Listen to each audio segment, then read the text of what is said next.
Então vamos lá. Se é para falar de esperança, eu penso que a gente pode começar na cruz do Calvário, né? Tem uma frase de C.S. Lewis que diz que Deus se tornou um ser humano, o Filho de Deus se tornou ser humano para que nós, seres humanos, pudéssemos nos tornar filhos de Deus. E colocando mais uma vez a fala aqui de Blaise Pascal, somos seres eternos tendo uma experiência humana.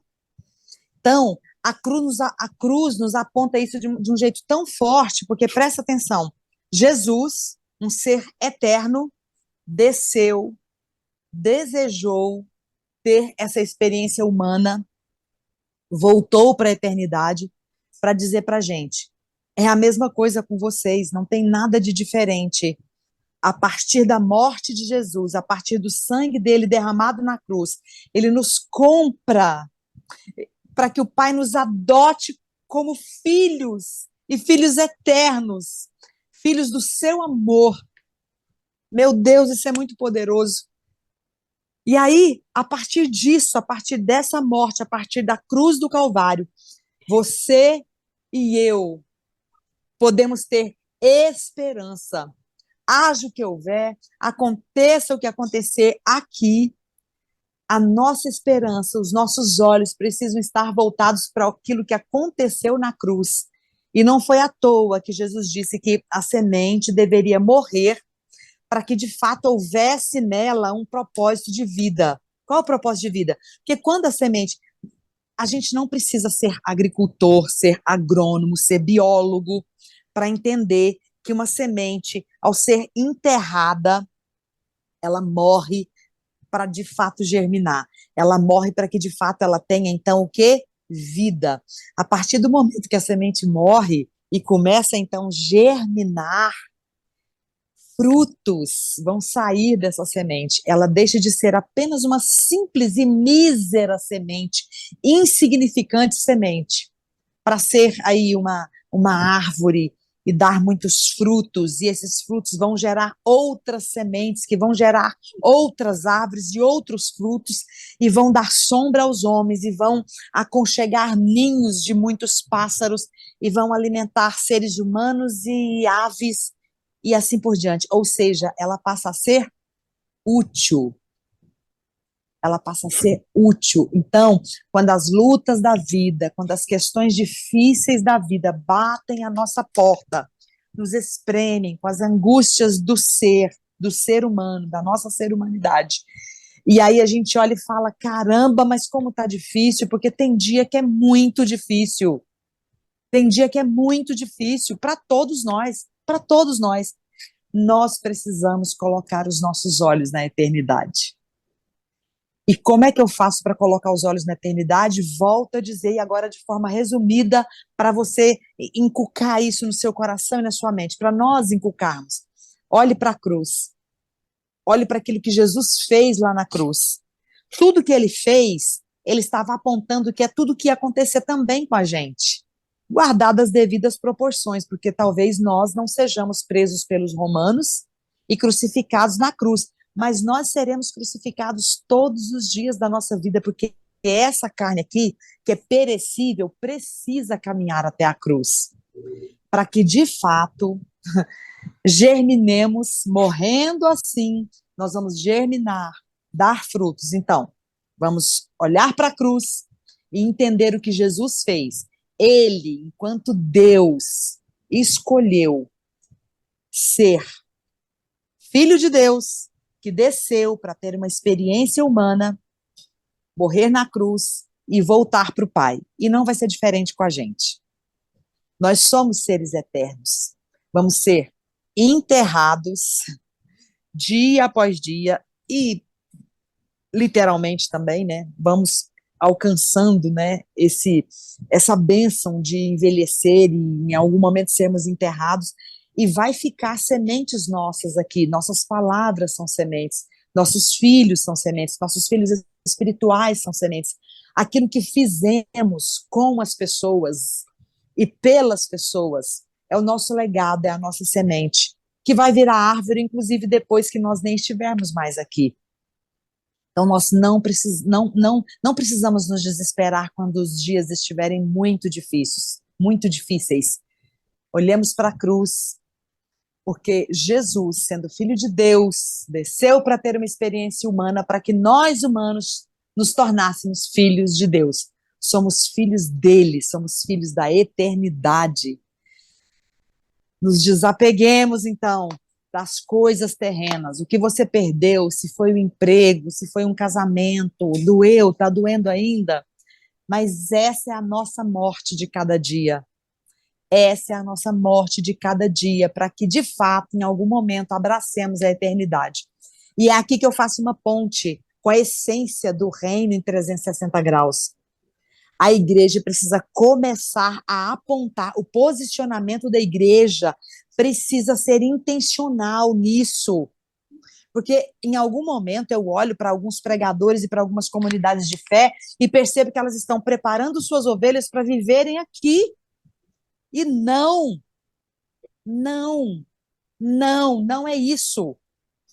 E porque quando eu começo a apontar para uma ovelha o viver aqui, eu confundo a cabeça dela que vida abundante é uma vida boa aqui, e não é. No mundo tereis aflições. Quem falou isso foi Jesus, cara. Agora nós vamos rasgar essa página da Bíblia? No mundo tereis aflições, mas tem de bom ânimo, eu venci o mundo. E quando foi que Jesus de fato concluiu esse vencer o mundo? Quando ele foi grudado na cruz, gente. No momento que ele foi pregado na cruz, ele venceu o mundo, o inferno, a própria carne, a humanidade dele que gritava ou não, porque no Getsemane, quando ele confessou, Pai, passa de mim esse cálice, era a humanidade dele gritando para não cumprir o propósito. O que Jesus estava querendo ensinar para mim e para você? Em algum momento, a nossa carne vai gritar também, não querendo cumprir o propósito de morrer a cada dia. Especialmente o nosso orgulho, que é o pecado-chefe de todos os pecados. É o orgulho que me faz pensar que eu mereço uma vidinha boa aqui. Eu posso até receber dádivas, boas dádivas de Deus aqui, para que eu respire, ganhe força para poder vencer as tribulações, porque senão fica intragável, porque Deus é bom. Ele é bom. Ele é bom. Mas preste atenção, as coisas boas, as boas dádivas que ele nos der para degustarmos aqui, para desfrutarmos aqui, é apenas para a gente renovar as forças e caminhar um pouco mais. Não é para a gente grudar os pés e os olhos aqui, não. Aqui não é a nossa casa, vai sempre ser desconfortável. Sempre. Sempre. Uhum. Essa parte aqui na nossa casa sempre vai ser desconfortável, é muito forte. É forte demais. Meu Deus! E a igreja precisa preparar suas ovelhas para isso. Nós precisamos preparar nossas comunidades de fé para isso. Para isso. Estão Para preparando, entender isso. Para estão, entender que aqui não é nossa casa. estão preparando ovelhas para elas serem consumidoras apenas do pasto, que está bem fraquinho também. Pois é. Aí o que me dá esperança, meu filho, e eu sei que isso não vai te desobedecer, é encontrar gente como você, sabe? Focado nisso, sabe? Na essência de, de evangelho puro, sabe? Me traz muita esperança, muita esperança. Glória a Deus. Glória a Deus. Você é um remanescente. Recebo, se realmente for, eu recebo. Você falou uma coisa no início aí, né, que o... Esqueci aí o nome do rapaz, o Pascoal, como que é?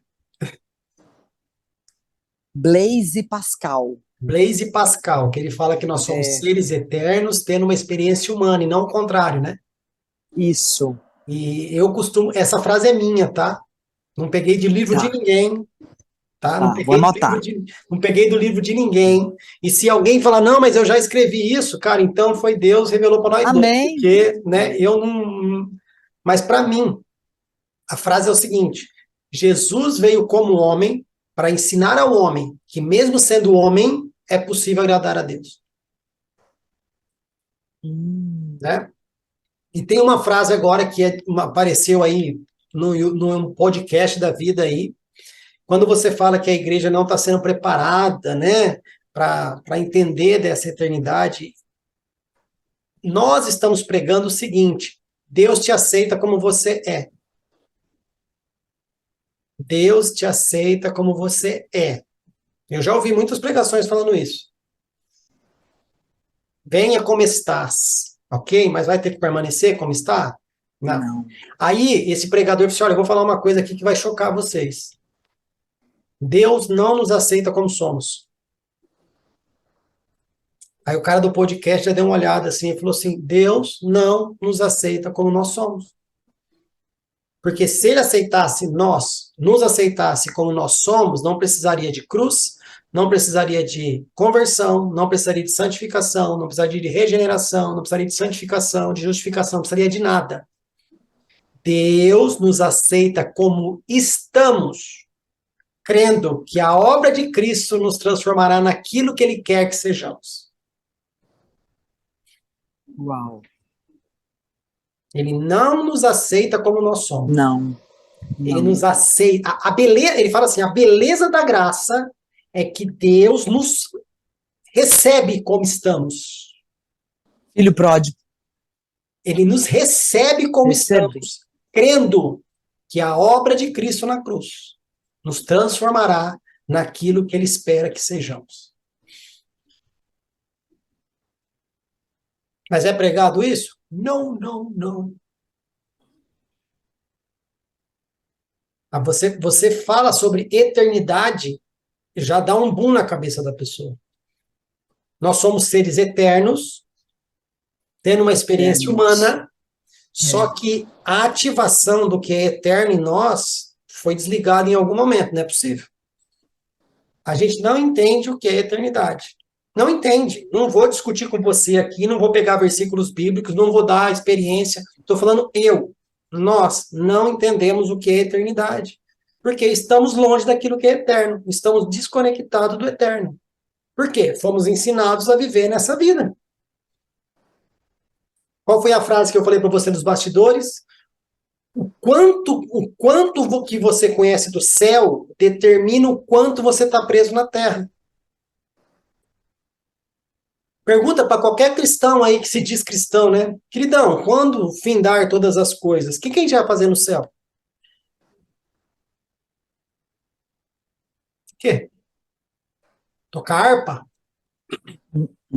É pro resto da vida, é pra eternidade depois. Vou fazer o quê? Vou trabalhar, vou ficar deitado, vou ficar voando pros planetas, o que eu vou fazer? Eternidade, não tem fim. Eu tô aí 46 anos da caminhada, desde que eu nasci.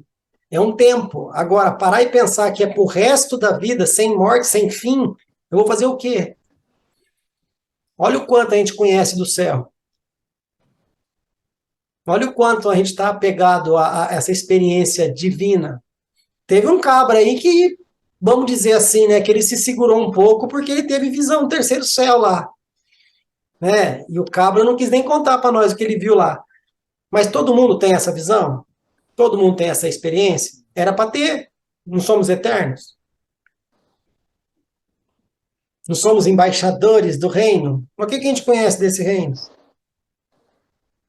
Alguma coisa a gente precisa voltar atrás, algum botãozinho foi desligado e a gente precisa clamar para que esse botão seja ligado de novo. Não tem outra solução. Ou talvez abrir a porta e falar, Espírito Santo, desculpa, nós deixamos você para fora, entra. Que triste. Quem que vai mostrar a eternidade para mim? É pastor? O esforço humano vai chegar no limite. Quem que tem que mostrar a eternidade para mim, para o pastor, para a igreja, para a comunidade? Aquele que é eterno, de fato. Mas a gente está perguntando para ele o que é a eternidade? A gente tem interesse sobre o que é a eternidade?